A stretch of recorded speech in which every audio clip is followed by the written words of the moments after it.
como Ele atua nas nossas vidas. Se Deus é justo, por que alguns sofrem mais do que outros, aparentemente? Porque alguns são pobres, outros ricos? Porque as pessoas são tão diferentes? Por que eu não simpatizo com algumas pessoas? Como posso fazer para ser feliz? Por que sofro tanto? São essas questões que vão nos ocorrer em nossas vidas e que a doutrina espírita traz respostas para elas. Mais uma noite também de trabalho, porque todos aqui estamos para realizar o trabalho de todos nós, que é o trabalho da autotransformação.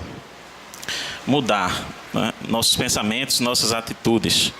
Mudar para que esses pensamentos e essas atitudes estejam mais de acordo com as leis divinas que estamos aqui estudando. Então, não é estudar apenas para encher a mente de conhecimentos, mas para fundamentar, para motivar a nossa transformação. Então, mudar do egoísmo para a caridade. Deixarmos de ser vaidosos para sermos simples. Mas por quê? Porque alguém está mandando? Não. Porque nós vamos concluir que isso é o melhor para nós, é o melhor para sermos realmente felizes. Então estamos todos aqui buscando a felicidade.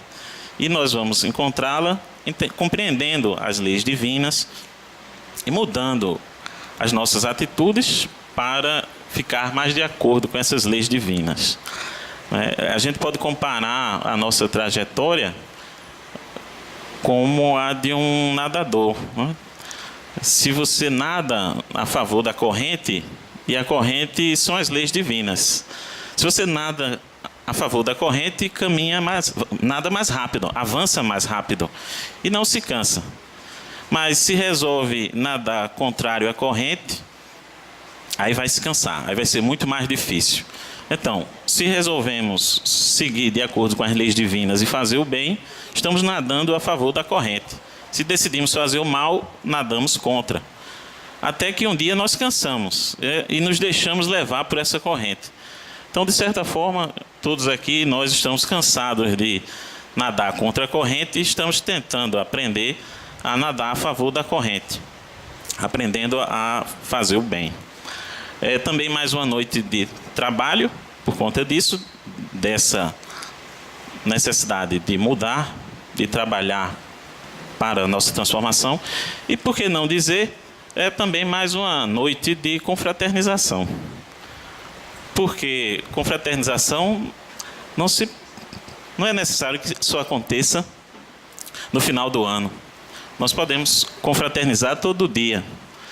Todo dia, se nós aprendermos a confraternizar todo dia poderíamos ter a alegria de reencontrar os companheiros de jornada. Porque só no final do ano que nós vamos sentir a alegria de participar de um grupo. Não, se aprendermos a confraternizar todos os dias, nós vamos sentir essa alegria de participar de um grupo, de trabalhar em grupo, de contribuir com a nossa parte dentro de um conjunto maior. Então temos que aprender também a confraternizar todos os dias. Todo dia é dia de dar presente. Sendo que o presente pode ser muitas vezes um gesto, uma palavra, um incentivo.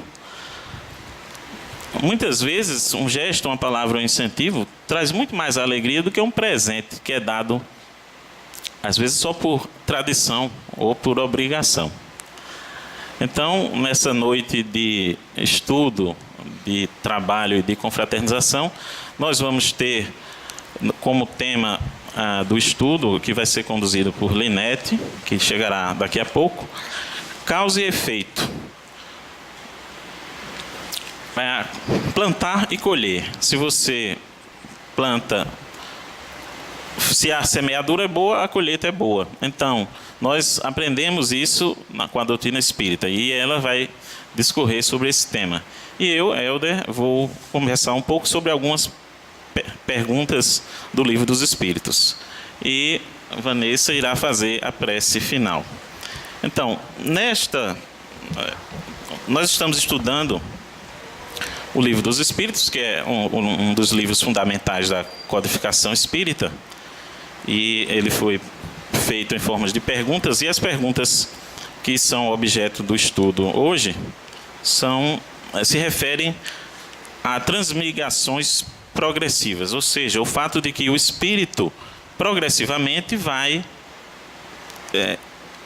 encontrando situações, a reencarnação, que é um dos pilares, é um dos princípios fundamentais da doutrina espírita, indica que nós temos diversas vidas, né, em diferentes corpos físicos. Esta é apenas uma das inúmeras que nós já tivemos e de inúmeras que ainda teremos. E em cada vida dessa, em cada existência, porque vida é uma só, desde que Deus nos cria, nós permaneceremos. Mas existências teremos muitas existências na Terra e em outros planetas. Então, em particular, na pergunta 189, é perguntado se desde o início de sua formação o espírito possui a plenitude de suas faculdades. Então a resposta é de que não, há uma infância também para o espírito. Como assim? Deus cria os espíritos simples e ignorantes, é assim que é dito, ou seja, sem muitos conhecimentos. E à medida que ele vai progredindo, vai adquirindo mais e mais conhecimentos, virtudes. Porque os espíritos são os colaboradores de Deus na sua obra. Então, à medida que o espírito se desenvolve, ele vai também podendo colaborar mais e mais nessa obra. Então, hoje nós atingimos um patamar, mas muito nos resta a percorrer.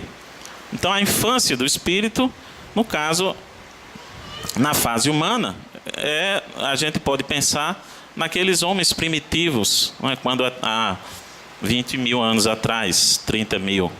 Então, se alguém já assistiu aquele filme Guerra do Fogo, vai perceber mais ou menos como é a infância do espírito, né? Então, a vida ali é praticamente instintiva, é o que é dito. Em sua origem, a vida do espírito é apenas instintiva. Mal tem consciência de si mesmo e de seus atos. A inteligência só pouco a pouco se desenvolve. Então, nas primeiras encarnações, nós estamos mais ou menos como aqueles homens primitivos que podemos ver nos cinemas, né? Sem nenhuma ciência e ainda com o conceito de justiça. Nós já sabemos que se fizermos o mal, vamos receber de volta, mas o senso de justiça ainda não está desenvolvido, como o nosso agora, né? E há uma pergunta também. Pode alguém, por um proceder impecável na vida atual, transpor todos os graus da escala do aperfeiçoamento e tornar-se espírito puro, sem passar por outros graus intermédios? E a resposta é que não. Porque imagine que nós resolvêssemos, né? Vou agora me tornar um espírito superior, perfeito, com um proceder impecável. É impossível que nós possamos chegar a esse patamar, até porque o espírito tem qualidades que desconhecemos. O que nos parece perfeito ainda está muito longe da perfeição. Então, cada um tem uma compreensão do que é certo e do que é errado. Então, aquilo que você acha que é certo e que está fazendo o melhor possível, na verdade, pode estar ainda muito distante do ideal. Então, a resposta é que, não, o homem julga perfeito. O que o homem julga perfeito, longe está da perfeição. Há qualidades que eles são desconhecidas, incompreensíveis. Como assim? Nós sabemos, então, se os espíritos são os colaboradores de Deus em sua obra, nós sabemos que, conforme o espírito avança, mais e mais tarefas e responsabilidades ele tem. Então, poderíamos pensar nós, temos a compreensão, temos a qualidade, por exemplo, para cuidar de um planeta inteiro? De todos os espíritos que vivem ali? Certamente que não. Então, essas qualidades, para nós, ainda são incompreensíveis. Assim como é incompreensível para um homem primitivo, para um indígena, as responsabilidades que tem, por exemplo, um programador de computadores, ou um juiz, ou um advogado. Como explicar qual é o trabalho de um químico ou de um cientista a um homem primitivo? Ele não vai entender. Então, assim também nós não temos uma noção das tarefas e da complexidade das múltiplas qualidades que o espírito tem quando está num grau superior. Nós temos apenas uma pálida ideia. E, continuando, há uma pergunta: pode um homem, nas suas novas existências, descer mais baixo do que esteja na atual? Então a resposta: com relação à posição social, sim. Como espírito, não. Então o espírito, à medida... O espírito avança sempre, nunca retrograda. Ou seja, nós adquirimos um certo patamar de moralidade, nós não vamos retroagir. Nós podemos levar uma existência de pouco proveito, avançando pouco em relação ao que nós já somos. Agora, no aspecto da vida social, sim. Ou seja, nós podemos nascer numa classe rica, numa classe social elevada, como assim se diz, e noutra existência nascer pobre. E isso vai depender das provas que nós temos que passar, do aprendizado e das reparações que teremos que fazer. Então há uma história num livro psicografado por Chico Xavier, do Irmão X, em que conta uma cena que se deu na espiritualidade, em que chegam simultaneamente no mesmo lugar alguém que tinha sido muito pobre e um rei. E o rei se apresentava com o perispírito muito luminoso, né, indicando que ele teve uma existência em que progrediu bastante. E o pobre ficou revoltado, porque ele dizia que ele sofreu muito naquela condição, e aquele rei não tinha passado por aquelas dificuldades. Como é que ele progrediu tanto? Ele progrediu porque, na condição de rei, ele poderia, por exemplo, ferir, perseguir, e nunca fez isso. Pelo contrário, ele foi um rei que buscava a todo momento o bem-estar. Ele não buscava apenas o bem-estar do povo, e não apenas o seu bem-estar. Então, essa característica deu a ele esse avanço. Então o pobre pergunta, aquele que foi pobre pergunta: e o que acontecerá comigo? Então, alguém que estava supervisionando a situação disse: renascerás de novo, e serás também rei. Então, ele teria agora a oportunidade de nascer numa condição social em que ele poderia exercer essas ações, tendo a condição de pensar só em si e no seu bel prazer, procurar o tempo todo o bem do próximo. Então, causa e efeito. Causa, o trabalho no bem. O efeito foi o aprimoramento e o progresso espiritual. Então, eu vou passar a palavra agora para a Linete, que vai dar continuidade ao estudo, comentando a causa e efeito. Então, vamos fazer a prece para início. Então, nesse momento, agradeçamos a Deus a oportunidade de estar aqui para aprender, para nos instruir e buscar uma vida melhor, uma vida mais feliz, fruto da nossa compreensão do bem, procurando servir e amar cada vez mais. Que os bons espíritos possam inspirar a palestrante da noite de hoje, que consiga transmitir da melhor maneira os ensinamentos que nos são reservados. Que nós continuemos na paz e na alegria daqueles que desejam o bem. Que assim seja.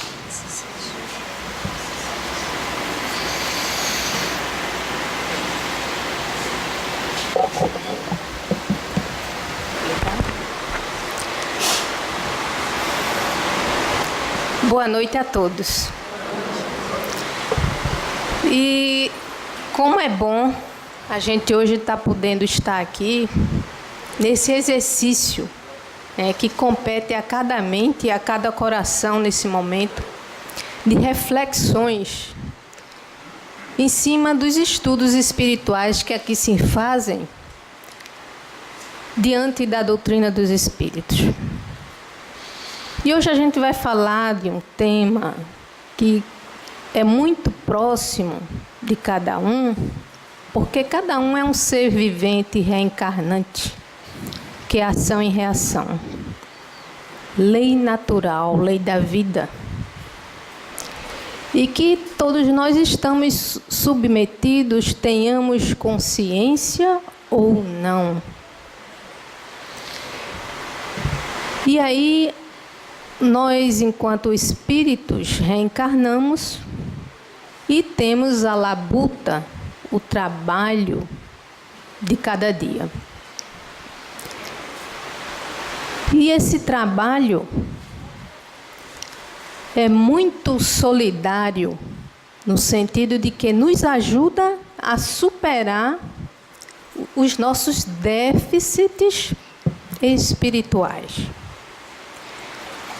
E é fato que cada um tem as suas dificuldades, que é como estar no mar, não é?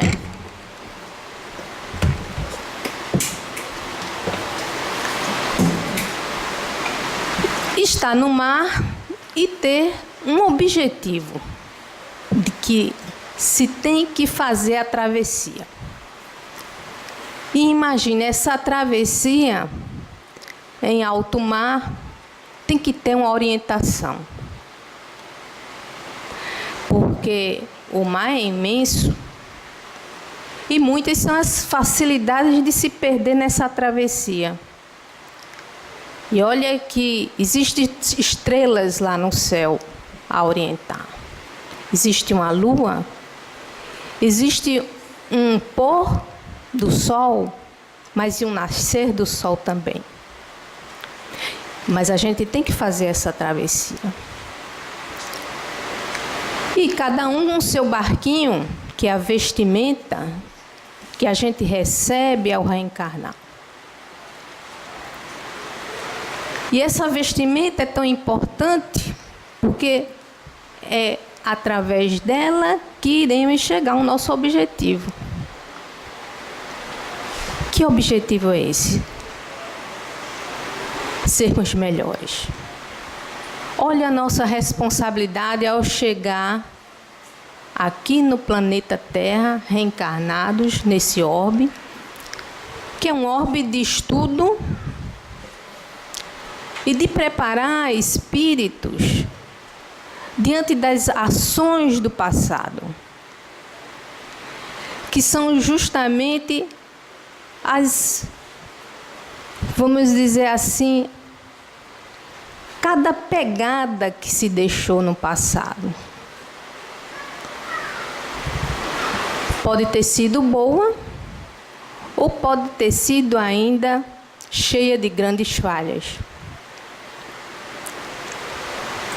Mas temos as esperanças, porque a doutrina dos espíritos chega até nós justamente para dar essa orientação, para que possamos usar as estrelas, a luz do sol e da lua, para o nosso benefício.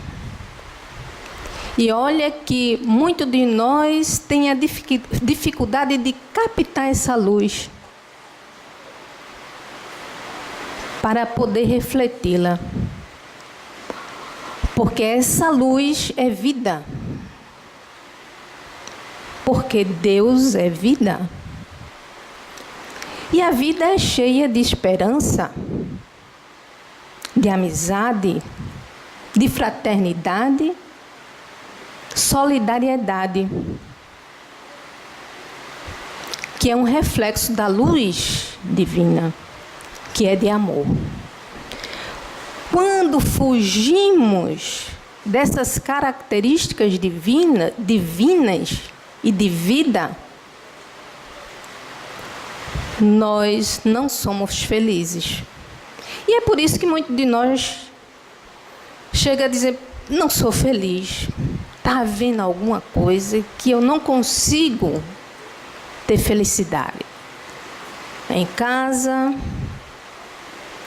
no trabalho, no meio em que vai. Mas tudo tem uma explicação. Não é? Se a gente encontra reações de causa e efeito no mundo material, imagine no mundo espiritual, que é dentro de nós. Esse mundo não é fora, está dentro de nós. É um mundo a ser explorado, conhecido captado, formatado para o bem. E é assim que tem que ser feita essa travessia. Agora, muitos de nós ainda estamos em deriva, colocando a embarcação em perigo, por não executar um pedido tão simples que o próprio Mestre Jesus solicitou há quantos mil anos atrás, né? 1000 anos, 2000. Vinde a mim todos vós que estáis sobrecarregados, que eu vos aliviarei. E compreendei de mim que sou manso e pacífico e meu fardo é leve. Meu jugo é suave. E que jugo será esse? É do amor. E o amor há de ser sentido nas fibras mais íntimas da alma. Porque a alma é que vibra. É ela que é imortal. O corpo padece. Mas a alma é aquela que se inspira nas estrelas, no raiar do sol e no mar que há de atravessar. Porque o mar tem suas tormentas. O mar tem as suas dificuldades, que são naturais e que também são de vida, porque nos impõe um alerta profundo. Se queremos atravessar e se temos um objetivo de nos iluminarmos, procurar viver em espírito. E muitas vezes o que acontece ao chegar aqui, a gente esquece que tem até uma embarcação, a gente esquece que tem uma travessia, mas queremos ser felizes de qualquer forma. E passamos por cima do quê? De uma amizade, de ser solidário,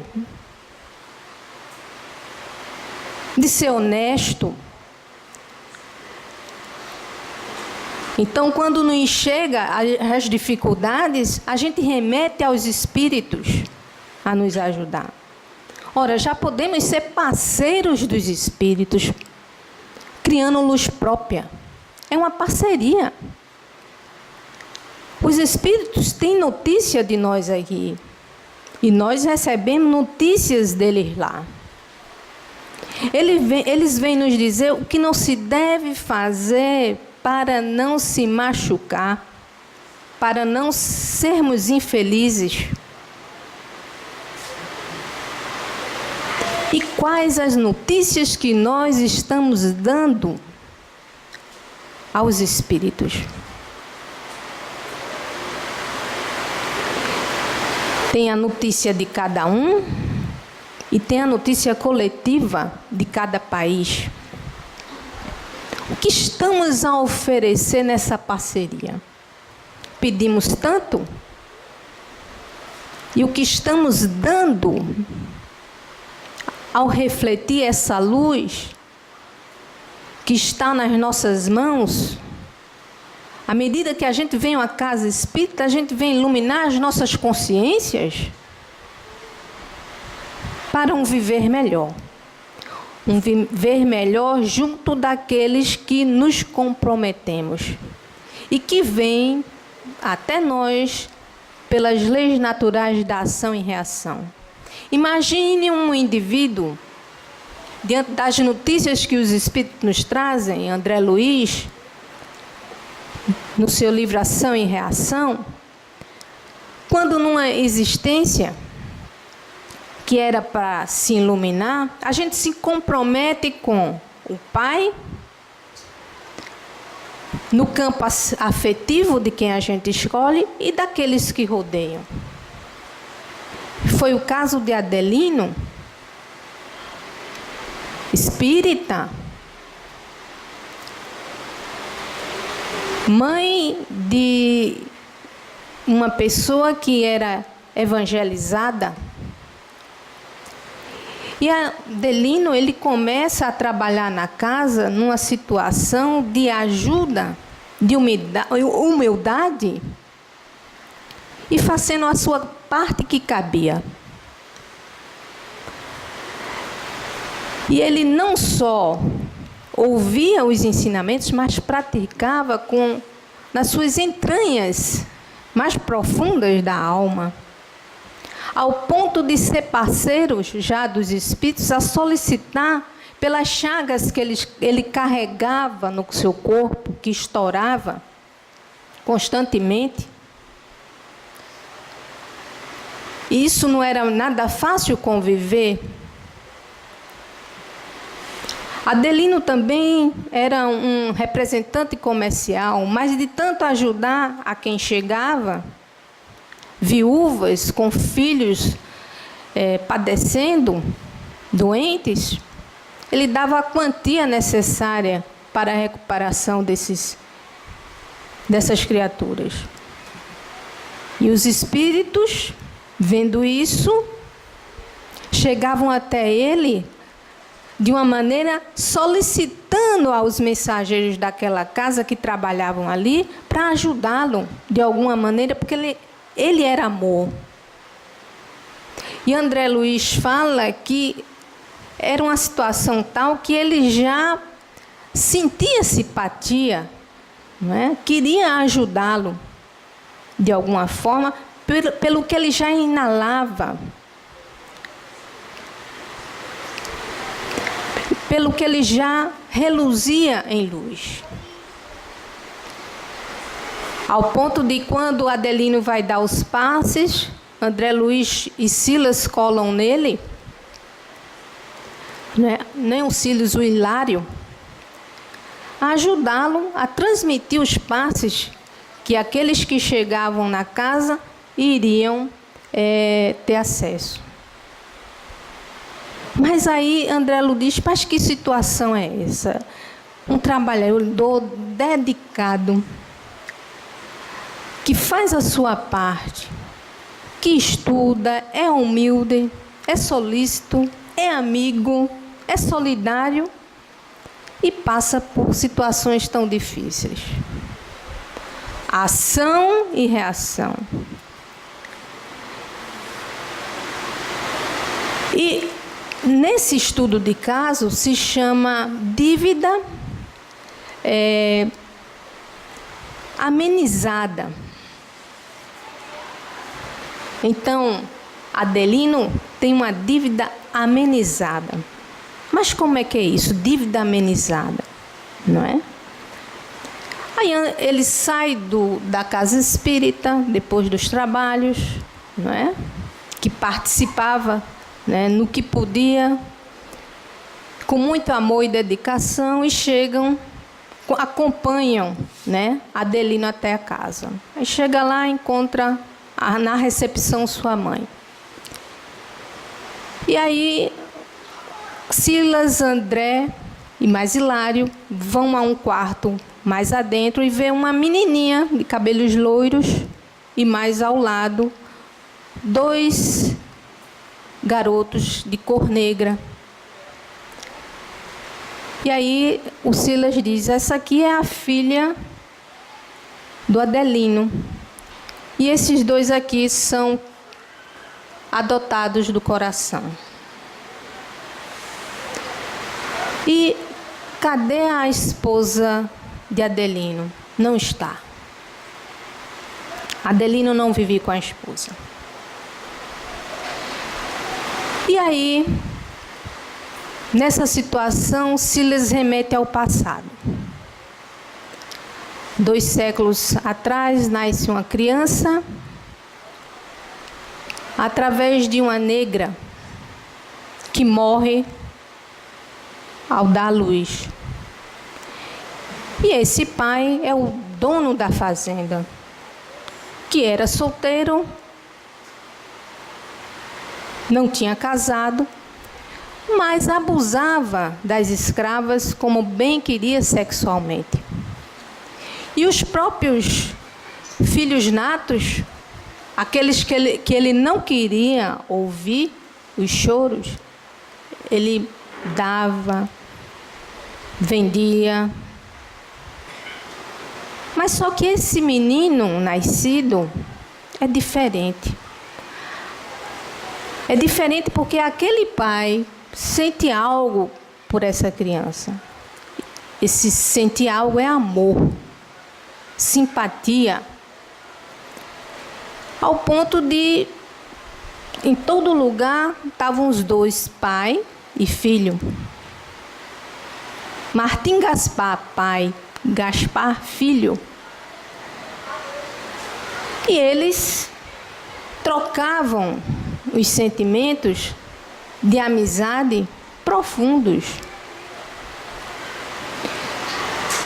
O Martim Gaspar tinha aquela vida porque na própria família já não tinha a questão da evangelização, a visão de solidariedade. Chama a atenção André Luiz. Então não é à toa que o Martim Gaspar, o pai, tinha dificuldades no sentimento de olhar o outro com mais amor, mas foi capaz de olhar com muito amor aquele filho que o reconheceu perante as autoridades como filho. E o pai, beirando seus 40 anos, resolve casar. Se enamora com a jovem de 20 anos. E essa jovem é uma jovem libertina. Que o filho também passa a manter uma paixão intensa. Então o pai leva essa jovem ao matrimônio e o filho fica enlouquecido, porque está apaixonado ao ponto de começar a detestar o pai. Querer que o pai morra. E ele traça o plano de morte do pai. E chama 2 comparsas da fazenda. E numa noite em que o pai está debilitado, tramam com o consentimento da esposa dele um tipo de beberagem que o torna meio sonolento. E aí, esses 2 tocam fogo no pai. Morre o pai. E o filho fica meio que tristonho com a situação que ele criou, arrependido da trama que causou. Porém, para libertar a mente da turbulência que ele próprio tinha gerado, ele deixa a fazenda com esses 2 comparsas, não é? Que também abusava das escravas, vendendo seus filhos, né, para ganhar dinheiro. E viaja com a amante, não é? Ou a mulher dos sentimentos dele, e vão para a Europa. E não passa muito tempo que Gaspar começa a ter atos, comichões, de como se a pele dele tivesse em chama, ardia.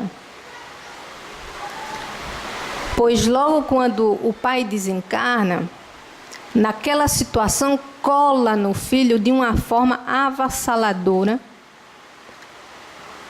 odiando profundamente o amor que ele tinha dedicado ao filho. Um amor intenso que ele produziu dentro de si e pôde ser capaz de colocar a favor do seu filho. E aí ele começa os tormentos, não é? Emocionais, mentais, é tido como louco. A mulher já fica alerta e já escanteia o Gaspar, e Gaspar morre. Quando Gaspar morre, quem está esperando? Olha, ação e reação, né? O próprio pai, que tira o Gaspar do túmulo e leva para as profundezas dos infernos. Que profundezas são essas, né? É da infelicidade, da tortura. E lá ele é torturado, não só pelo pai, mas por todo um conjunto de espíritos que ali habitam. Passam-se 11 anos, Gaspar em sofrimento. E aí André Luiz fala que chega um momento que os trabalhadores da mansão, que o próprio centro que Adelino trabalha é ligado e que dá estrutura espiritual, consegue resgatar o Gaspar e leva o Gaspar para a mansão, para a colônia, e começa a recuperar o Gaspar. E o Gaspar entra em arrependimento, em profundo arrependimento do que ele fez. Mas em dado momento, os espíritos que estão lá no umbral conseguem acessar a mente de Gaspar e criar neles comichões na pele, como um tipo de hipnose que ele vai sentindo, e que a espiritualidade da mansão consegue fazer um trabalho de desfazer essa hipnose e prepara a reencarnação do Gaspar. E é quando o Gaspar vem, não é, numa casa que tem todo um sentimento evangélico, profundamente arrependido, e conseguindo fazer a travessia apesar dos problemas que ele mesmo plantou. As dificuldades que ele mesmo elaborou durante uma vida. Olha, pai na afetividade e com passas. Aí é quando o Silas diz: está vendo essa loirinha aqui? Foi a amante. Está vendo esses 2 filhos que ele asilou em seu lar? São os 2 comparsas. Aí André Luiz pergunta, né, André? Hilário pergunta, mas e o pai perdoou? Porque ele é um exemplo hoje.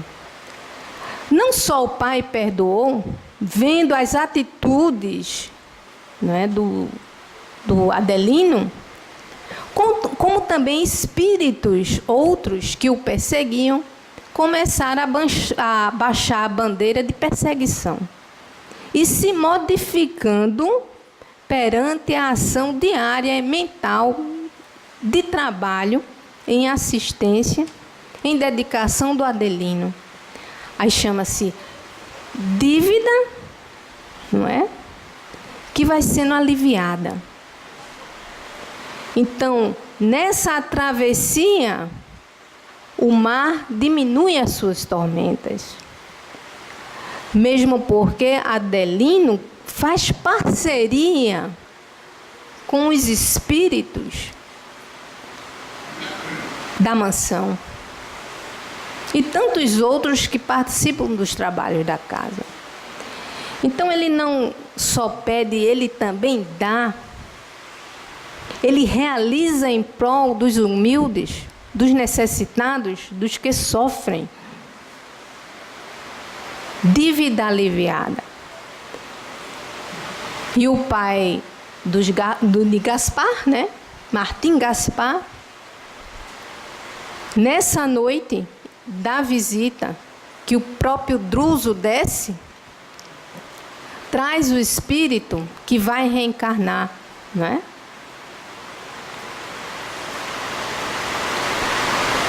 Ou melhor, o espírito já estava presente ali. Quando Druso já vem, o espírito, através de outros mensageiros, já estava ali, não é? E é quando Druso entra, quando Gaspar dorme, Adelino dorme. Eram 2 horas da manhã, Adelino é chamado a sair do corpo, fala com Druso, e Druso diz: chegou a hora do reencontro. E aí abraça Adelino, e Adelino se aconchega, né, nos ombros de Druso, chora e volta para o corpo. E uma criança chora lá fora. Adelino sai, agarra a criança e diz: meu filho, meu filho, meu filho.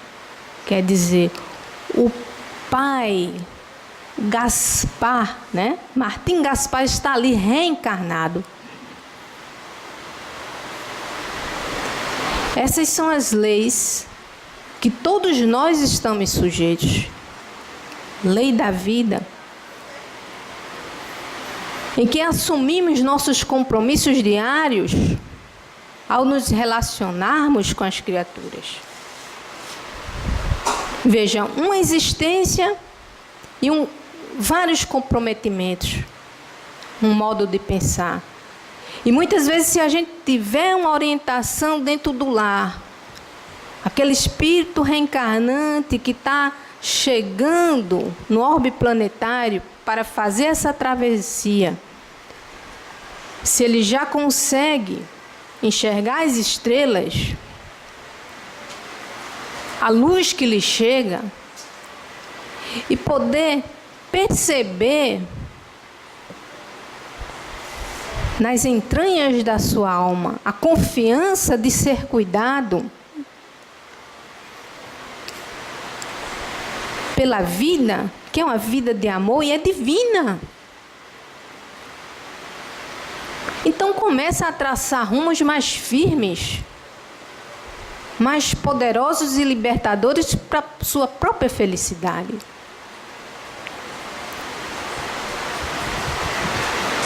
E aí é aprumar o barco, confiar, se instruir nessa trajetória, buscando os melhores elementos para que não venha naufragar. E a bússola maior é a do amor. Onde não estou amando? Onde eu estou fazendo menos que eu poderia fazer mais? Na tolerância, na paciência? Porque se somos mal filhos, quando a gente reencarna, tem pais déspotas, porque não soube valorizar o ambiente que nasceu. Então, se a gente nasce num ambiente de estudo, em que os pais são generosos e compreensivos a ponto de ofertar as benesses, e a gente não consegue enxergar isso, vai nascer na África. Se a gente dá uma de preguiçoso, né?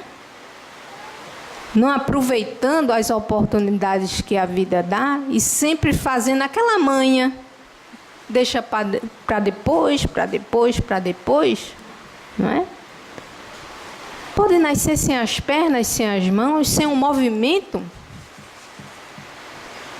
para dar o verdadeiro valor da mobilidade.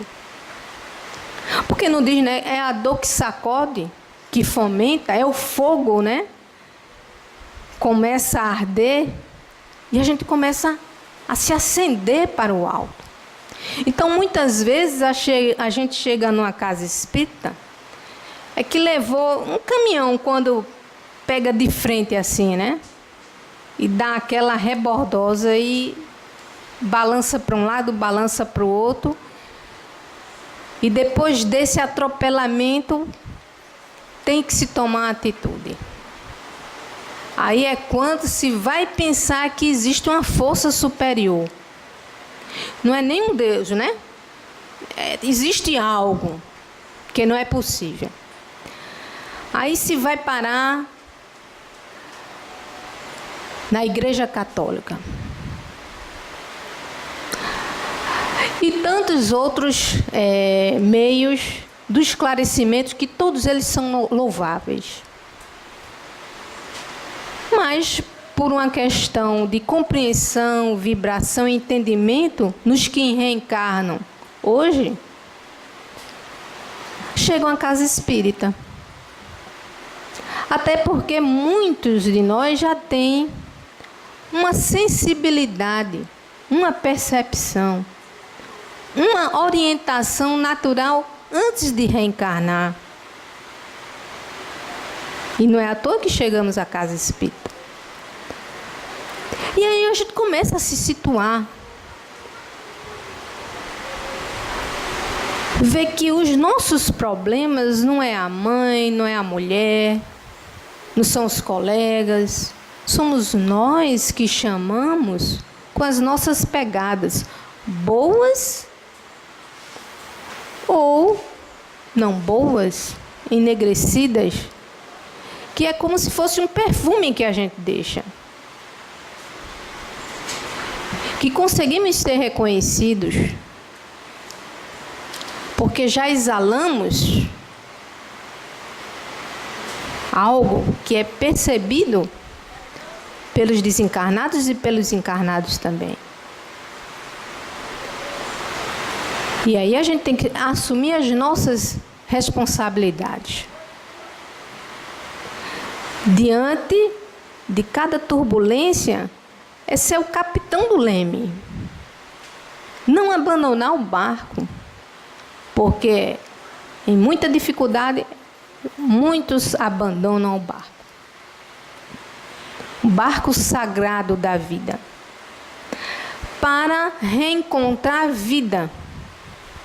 E uma vida muito mais difícil, porque vida de suicida não é fácil. É a perturbação. E vai ter que desfazer tudinho que criou. E quando reencarna, reencarna na idiotia, na loucura, nas turbulências que criou.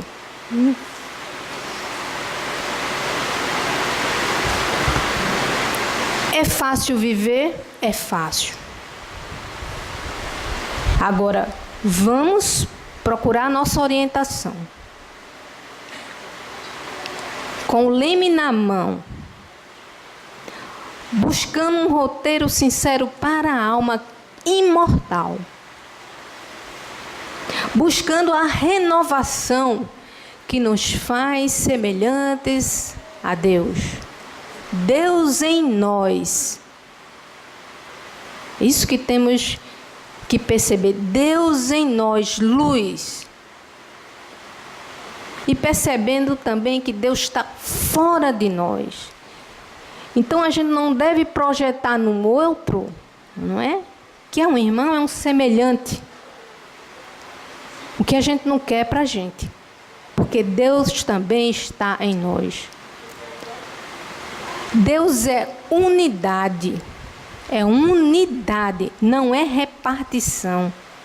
Todos nós estamos unidos de uma forma que não percebemos. E por não perceber, nos fechamos dentro de um egoísmo profundo, que é doença da alma. E um centro como esse serve para a gente ir verificando as nossas dificuldades. E trabalhando as nossas estruturas espirituais. Porque as materiais já estão sendo trabalhadas por Deus. Porque tudo evolui. Nada está estático, tudo é movimento. Então, se fechar numa problemática e achar que não tem solução, não é solução. Para tudo tem saída. Agora, aonde dirigir o barco? Existem criaturas que aqui mesmo têm uma vida feliz, porque trabalhou para isso. No meio religioso, no meio do trabalho, da convivência em casa, porque o barco já vem sendo aprumado há muito tempo. A nossa felicidade depende de nós próprios, do nosso esforço, do nosso trabalho, do nosso entendimento, na posição espiritual que a gente se coloca como filhos de Deus, ou quase filho de Deus, ou bem distante de Deus. A escolha é de cada um. Agora, os pais têm a responsabilidade de criar no lar o ambiente necessário para que esses espíritos que estão chegando encontre substâncias realmente valorosas que dignifiquem um lar de amor. E cabe a cada um de nós construir essa estrutura. E para isso a gente tem as leituras que a gente faz em cima da doutrina, dos livros dos Espíritos, do Evangelho. Pacientar a mente com as preces. Procurar atividades assistenciais, seja no centro, em ONGs. Porque a gente vai fazendo parcerias com os espíritos. E a gente passa a dar as boas notícias a eles também. E passamos com isso, mesmo nas nossas dificuldades, sermos felizes, da consciência tranquila. E onde está a justiça, não é? De Deus? Na consciência de cada um dos nós. Então, se a gente começa a sondar o nosso íntimo, a gente vai encontrando as estruturas que estão frágeis e precisam ser dinamizadas, né? Precisam ser favorecidas, precisam ser trabalhadas. E essa questão de erro, de pecado, não é? O que é o pecado? A palavra pecado. No grego, diz que é não acertar o alvo. Não conseguir o objetivo. No latim é levar um tropeço. Tropeçar. Mas a vida segue. E como queremos seguir essa travessia? Depende de cada um de nós. O trabalho, a labuta, pertence às mãos de cada reencarnante.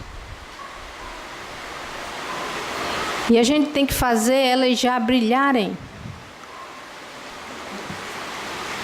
Levando mãos amigas a quem necessite.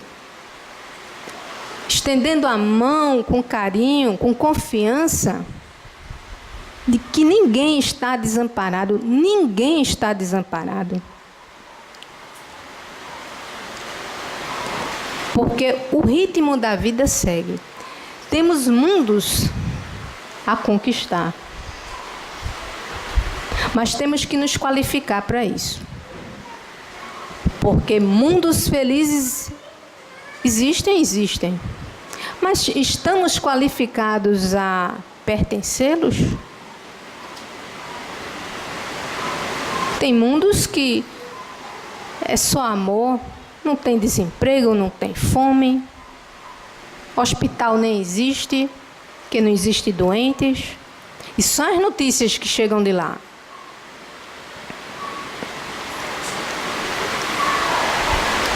Então temos que nos qualificar. E já estamos passando do ponto. Essa é que é a verdade. Então vamos ser mais pacientes com nós próprios. Vamos nos tolerar, tolerando o outro. Temos dificuldades. E as minhas dificuldades são as dificuldades também do outro. E que a gente tem que conduzir a nossa vida, né, com um sentimento cristão, amoroso, amorosidade. Não é? Começar certos treinamentos,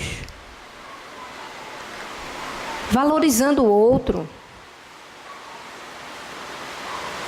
Porque se a gente puder, vai denegrir a imagem, não é?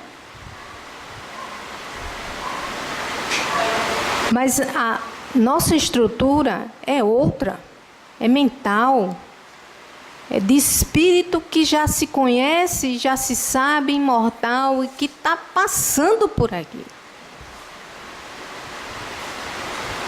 E quando um aluno frequenta uma sala escolar, então tem 30 alunos, o professor está lá, olha, a tarefa é essa. Então o empenho é de cada um, a nota é individual, mas quando chega no final do ano, não é, uns estão passando de ano, e outros estão quase que passando, e outros não passam de forma alguma. Então, como é que a gente quer chegar quando deixar as vestes físicas? Que estrutura a gente estará levando espiritual, mental, ao nos depararmos com essas criaturas que muito fizeram por nós? Como? Essa é a pergunta que fica a cada um. Os espíritos ajudam, mas a gente já tem que ser parceiro deles. Os professores existem, eles orientam, mas temos que dar a nossa cota. Não existe professor bom sem aluno bom. E todos nós somos alunos. Alunos do bem. Da prática do amor. E o que a gente quer é que a nossa nau chegue no ponto determinado. Porque outros mares virão. A construção divina é infindável, é imensa. E cada mar tem sua estrutura. Cada mar tem seu viajante. E Deus, os espíritos, nossos espíritos guardiões, eles solicitam os viajantes preparados para cada local de viagem. E quanto mais evoluídos, mais trabalhos, mais mares a atravessar. Porque a construção divina é incessante. E o que a gente espera é que a gente saia daqui mais firmes nas metas que a gente está colocando para a nossa vida imortal.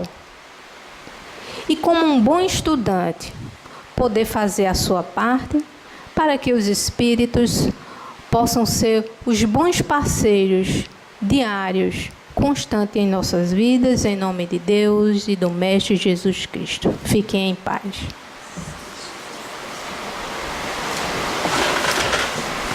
Passo a palavra agora para a Vanessa, que irá fazer a prece final. Amado Mestre Jesus, caminho da verdade e da vida para Deus.